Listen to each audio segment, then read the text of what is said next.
Yo salía con 2 hombres al mismo tiempo, y se conocieron sin querer. Me llamo Camila, pero todo el mundo me dice Cami. Tengo 30 años y, si te soy sincera, nunca he sabido si eso es mucho o poco.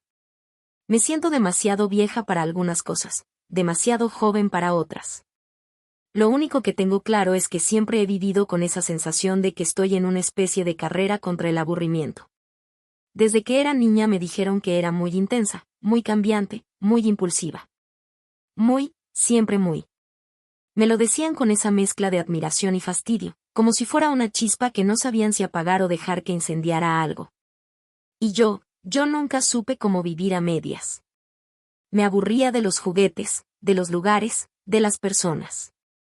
A veces incluso de mí misma.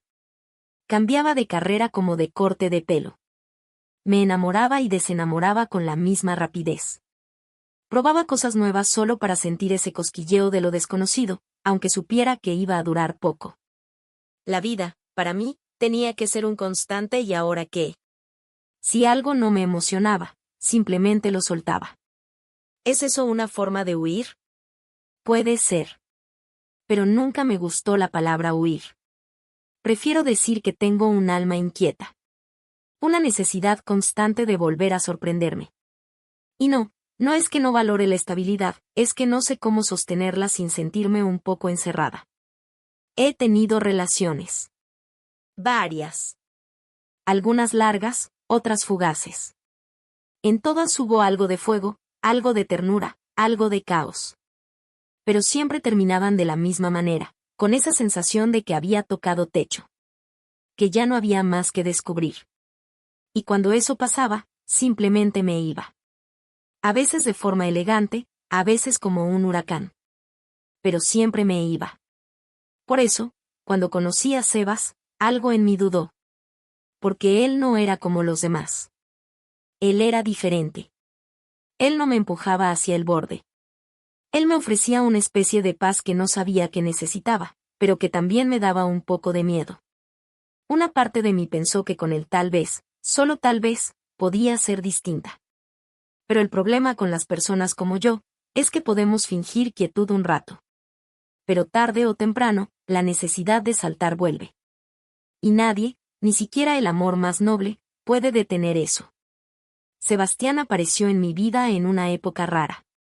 Yo acababa de terminar una relación complicada, había renunciado a un trabajo que me drenaba, y andaba sobreviviendo con freelance y cafés de especialidad mientras intentaba convencerme de que tenía todo bajo control. Nos conocimos en una charla de arquitectura y diseño sostenible.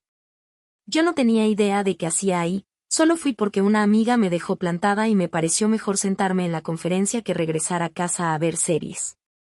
Él estaba 2 filas delante de mí. Lo noté por su risa. Era de esas risas honestas, que no se reprimen por educación.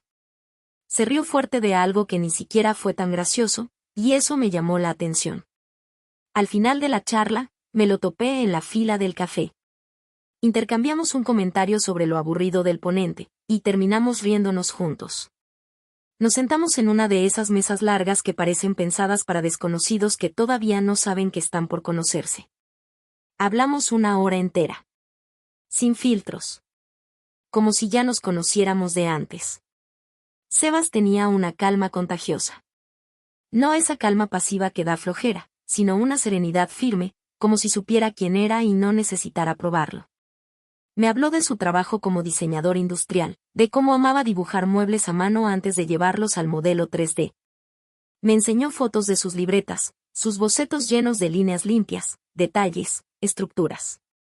Yo, que siempre he sido caótica, quedé fascinada con su orden. Intercambiamos teléfonos.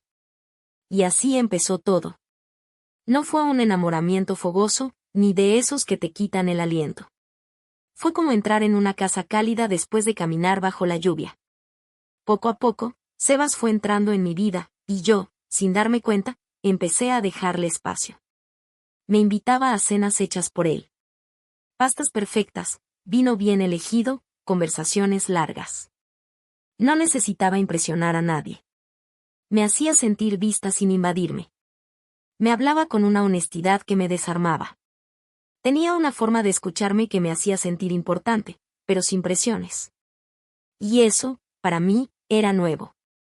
No hubo fuegos artificiales. Hubo seguridad. Y en algún punto, tal vez fue un domingo en su terraza con telado y pies descalzos, me di cuenta de que quería quedarme. Me mudé a su departamento 8 meses después de conocernos. Fue él quien lo propuso, con esa manera tan suya de hablar, sin exigir nada. Podríamos intentar vivir juntos, solo si tú también lo quieres. Sin prisas. Y lo quise. Lo quise porque, en ese momento, creí que ese tipo de amor era justo lo que necesitaba. No intensidad, no caos, sino una especie de refugio silencioso. Sebas me dio eso. Me dio estabilidad, ternura, confianza. Y después de casi 2 años juntos, me propuso matrimonio. Lo hizo una noche cualquiera, sin dramatismos. Con una cajita de madera, en la cocina, mientras yo cortaba cebolla. No hay discurso. Solo quiero que sigamos construyendo esto, pero de manera más formal. ¿Te parece? Le dije que sí. Y no mentí. En ese momento, de verdad lo sentí. Solo que, nadie me advirtió que incluso la calma más hermosa puede volverse rutina. Que incluso el amor más sincero puede dejar de llenar ciertas partes. Y que, a veces, decir sí a algo estable, no significa que hayas apagado el fuego dentro de ti. Yo aún lo tenía. Ese fuego. Solo estaba dormido. Hasta que despertó. No sé exactamente cuándo empezó el fastidio. No fue algo súbito, no hubo una pelea grande ni una decepción evidente. Fue algo mucho más silencioso. Como una grieta fina que comienza a aparecer en una pared perfectamente blanca. Nadie la nota al principio, pero sabes que está ahí, creciendo, lenta, constante. Yo ya vivía con Sebas. Compartíamos todo. Casa, cama, domingos. Y al principio era hermoso, lo juro. Me despertaba antes que él y me quedaba mirándolo dormir. Me parecía increíble cómo una persona podía transmitir tanta paz sin siquiera hablar. Nos hacíamos café con leche de almendras, veíamos series, cocinábamos juntos, hacíamos planes para el jardín. Había ternura en los pequeños detalles. En cómo me dejaba los zapatos alineados, o cómo recordaba las marcas de tampones que uso, o cómo bajaba la voz cuando yo tenía migraña. Pero luego, algo cambió. O tal vez cambié yo. Lo empecé a notar en las conversaciones. Ya no había descubrimiento, solo repeticiones. Los mismos temas, las mismas bromas, los mismos gestos. Todo era tan familiar que se volvió predecible. Tan seguro que se volvió aburrido. Yo me movía con más ansiedad, empezaba a llegar más tarde a casa, a inventar excusas para irme sola a caminar. Me metía en el celular buscando cosas que ni siquiera sabía qué eran. Fotos viejas, perfiles de gente que no conocía. Empecé a salir más con amigas, a decir que tenía reuniones aunque no las tuviera. No porque estuviera buscando a alguien más, sino porque necesitaba sentirme un poco sola otra vez, un poco perdida, un poco mía. Sebas no lo notó. O si lo notó, no dijo nada. Seguía siendo el mismo, constante, amoroso, predecible. Me preguntaba cómo había dormido, que quería cenar, si quería ver la 3ª temporada de la serie esa que ya ni me interesaba. Me abrazaba en la cama y me decía que todo iba bien. Y yo asentía, sonreía, jugaba a que sí. Pero por dentro, me sentía desconectada de mí misma. Una noche, mientras lavaba los platos, lo vi desde la cocina, sentado en la sala, leyendo uno de sus libros de diseño. Y sentí algo horrible, sentí ternura, sí, pero también un poco de lástima. Porque lo quería, pero no quería esa vida. No del todo. No a esa velocidad. No con ese guión tan limpio. Me miré en el reflejo de la ventana, con el cabello mojado, el delantal, los guantes, y pensé, ¿esto soy ahora? ¿Esto es todo? Esa noche no dormí. Me quedé viendo el techo, escuchando su respiración acompasada. Y sentí una punzada de culpa. Pero también una verdad asfixiante. Quería más. No sabía qué, ni cómo, ni con quién. Pero quería volver a sentir algo. No amor tranquilo. No cariño diario. Algo más crudo. Más vivo. Más mío. Y eso llegó, cuando conocí a Arnold. Fue en una presentación fotográfica en una galería pequeña, en el centro de la ciudad. Yo había ido sola, como parte de esa nueva costumbre mía de buscar excusas para salir sin Sebas. Me gustaba caminar entre obras, fingir que entendía lo que veía, dejar que las imágenes me invadieran sin tener que explicar nada a nadie. La galería estaba casi vacía, con música suave de fondo. En una esquina, frente a una serie de retratos en blanco y negro, estaba él. Arnold. Era imposible no notarlo. Tenía ese tipo de presencia que no necesita ruido. Alto, moreno, barba bien delineada, ojos oscuros que parecían saber más de lo que decían. Vestía simple, pero con estilo, una camisa arremangada, jeans oscuros, botas limpias. Sostenía una copa de vino tinto y miraba las fotos como si estuviera leyendo un secreto. No sé por qué me le acerqué. Tal vez por curiosidad. Tal vez porque en ese momento necesitaba que algo pasara. ¿Te gusta esta serie? Y le pregunté, como si necesitara su aprobación para observar la obra. Él me miró de lado, con una media sonrisa. Me gusta la rabia en los ojos de ella, dijo, señalando a una mujer fotografiada en primer plano. Es como si estuviera a punto de gritar, pero decide quedarse en silencio. Esa contención me mata. Me quedé callada. No era la respuesta típica. No era superficial. Había algo crudo en su forma de observar. Algo que me atrajo como un imán. Hablamos por más de una hora. Caminamos juntos por toda la galería. Me preguntó cosas raras. ¿Cuál fue la última vez que mentí? ¿Cuál fue mi peor herida de niña? ¿Qué música me avergüenza amar? Respondí todo. Sin filtro. Como si lo conociera de otra vida. Y él también se abrió. Me dijo que era fotógrafo freelance, que había viajado por medio mundo, que vivía solo con su perro y tenía un amor problemático por el mezcal. Que no le gustaban las etiquetas, ni las relaciones contractuales, pero que cuando algo le gustaba, se volvía obsesivo. Me lo dijo mirándome fijo. Sin una gota de pudor. Al final de la noche, me invitó a un bar. Yo debía irme. Ya era tarde. Seba seguramente estaría esperándome. Pero dije que sí. Porque con Arnold sentía algo que hacía tiempo no sentía, un ligero temblor en el pecho. Nos sentamos en una mesa oscura, con luz baja. Me pidió el mezcal más fuerte. Yo acepté. Nos reímos como adolescentes. Me rozó la mano y sentí electricidad. Me miró a los labios cuando hablaba. Me escuchaba con hambre, no con ternura. Y eso me hizo sentir viva. No pasó nada físico esa noche. Solo una despedida en la calle, con una promesa implícita de que habría más. Me fui caminando despacio, con el corazón alborotado y una sonrisa culpable en la boca. No le conté nada a Sebas. Me metí a la cama como si todo estuviera normal. Pero no lo estaba. Había abierto una puerta. Y detrás de ella estaba Arnold. Y con él, un deseo que ya no iba a querer ignorar. Me convertí en otra persona. No de golpe. No fue como si me despertara un día y decidiera ser infiel, tener dos compromisos, dividir mi tiempo y mis besos entre dos hombres que no sabían el uno del otro. No. Fue gradual. Como una danza suave que, sin darte cuenta, se convierte en incendio. Mi vida se convirtió en una agenda cuidadosamente armada. Con Sebas, los martes y jueves eran nuestros días. Cocinábamos juntos, veíamos series, hablábamos del futuro. Teníamos hasta un tablero donde pegábamos fotos de casas que nos gustaban, lugares donde soñábamos ir de luna de miel, opciones de nombres para futuros hijos que yo, secretamente, sabía que nunca tendría con él. Con Arnold, los miércoles y viernes eran aventuras. Él me llevaba a lugares donde nadie nos conocía, hablábamos de arte, política, cine maldito.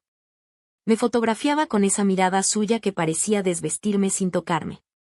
A veces me llevaba a su estudio, donde me desnudaba frente a su cámara y me sentía deseada de una forma que me hacía temblar por dentro. Los sábados y domingos eran una especie de limbo, donde improvisaba. Algunas veces pasaba la noche con Sebas, haciendo vida de pareja estable. Otras, me inventaba una excusa, una reunión, una exposición, una amiga enferma, para ir con Arnold y desaparecer en su mundo sin reglas. ¿Y sabes qué? No me sentía mal. No había culpa. Solo placer. Solo vértigo. Me había convencido de que no estaba lastimando a nadie. Que podía con esto. Que mientras los dos fueran felices, no había daño real. Me sentía poderosa. Dueña de mi tiempo, de mi cuerpo, de mi deseo.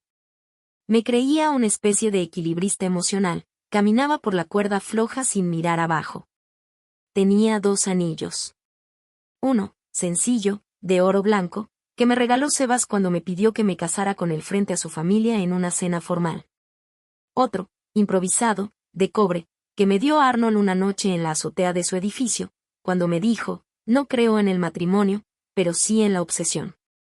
Y tú, Cami, me obsesionas. Alternaba los anillos como quien cambia de piel. Y si bien todo parecía frágil, se sostenía.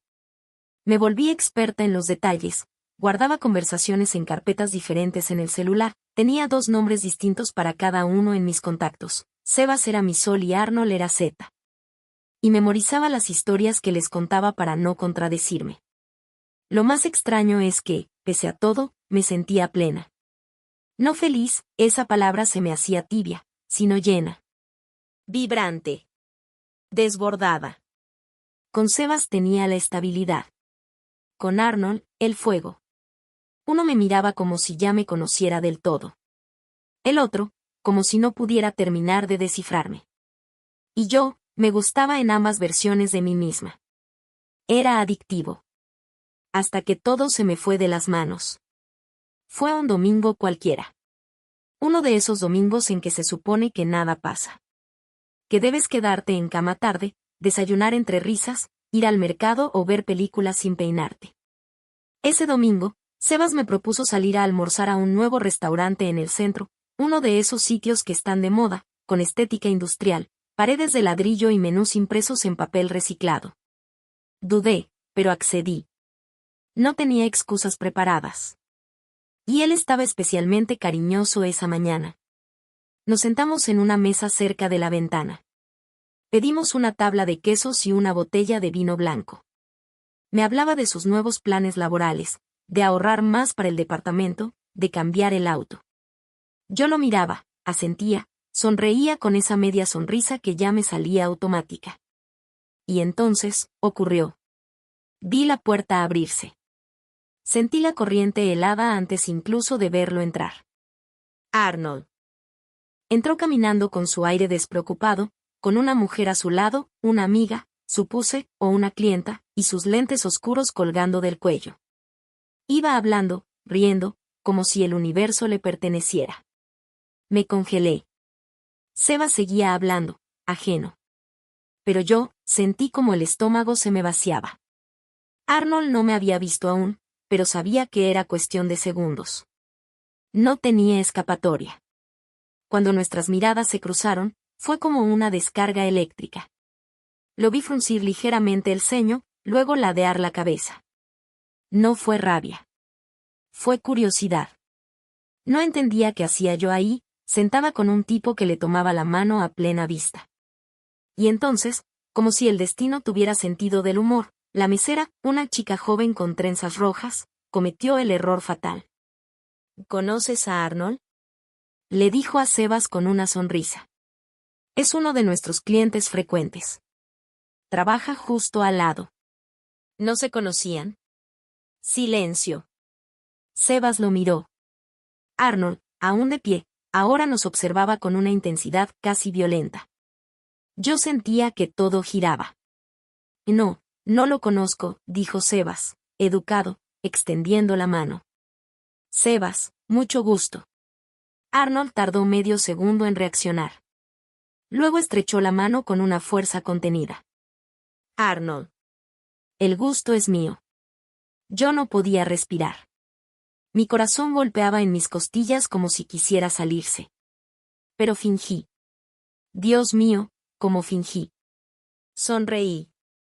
Dije algo como, oh, qué coincidencia, no, y pedí otra copa de vino como si el alcohol pudiera salvarme.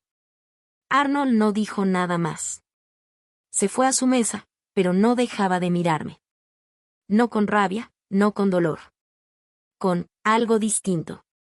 Una mezcla de decepción y desafío. Como si estuviera evaluando qué tanto más podía mentirle. Sebas no sospechó nada en ese momento.